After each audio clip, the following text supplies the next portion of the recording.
మన ప్రభు యెషయా గ్రంథం ద్వారా ఈ విధంగా మాట్లాడుతున్నాడు. 46వ అధ్యాయం 5వ వచనం, మేము సమానులమని నన్ను ఎవరికి సాటి చేయుదురు? మేము సమానులమని ఎవని నాకు పోటీగా చేయుదురు?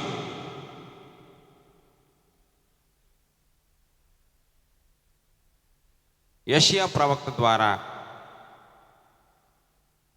ఈ ప్రపంచానికి సవాలుతో కూడినటువంటి ప్రశ్న దేవుడు వేస్తున్నాడు. నాతో సమానంగా ఎవరైనా ఉన్నారా? అసలు ఎవరితో నన్ను సమానం చేస్తారు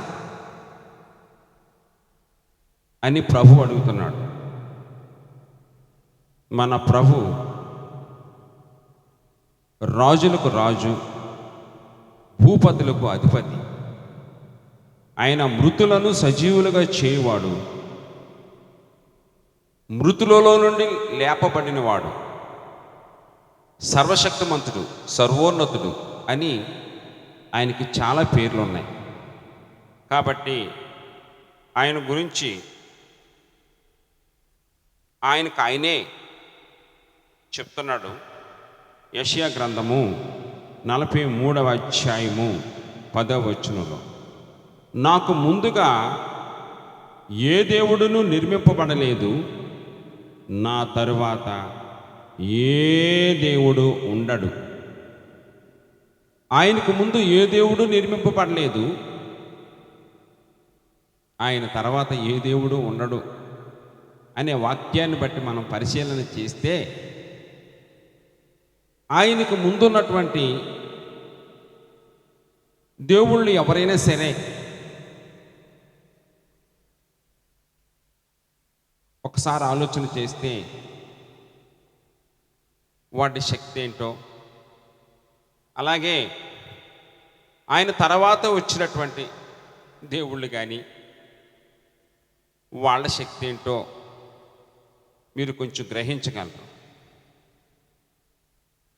ఆయన తన బాహుబలం చేత ఎర్ర సముద్రాన్ని 2 పాయలుగా చేశాడని, ఆయన తన బాహుబలం చేత శాంసన్ ద్వారా దాగోన్ అనేటువంటి మహాగుడిని పడగొట్టాడని, అలాగే ఆయన ఎన్నో అద్భుత కార్యాలు, ఆశ్చర్యకార్యాలు చేశాడని ఆయన చెప్పకనే చెప్తున్నాడు.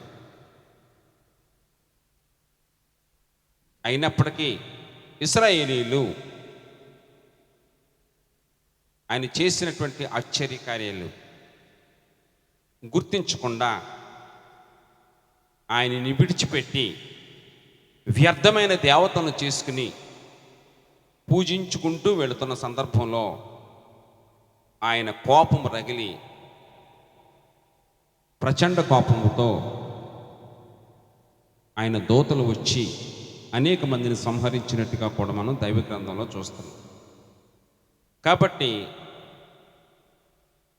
మన ప్రభు గొప్పవాడు మాత్రమే కాదు, ఆయనకి సాటి అయినవాడు, ఆయనకి పోటీ అయినవాడు ప్రపంచంలోనే లేడు అనే విషయాన్ని కనుక నువ్వు గుర్తించగలిగితే నువ్వు మరెక్కడికి వెళ్ళలేవు.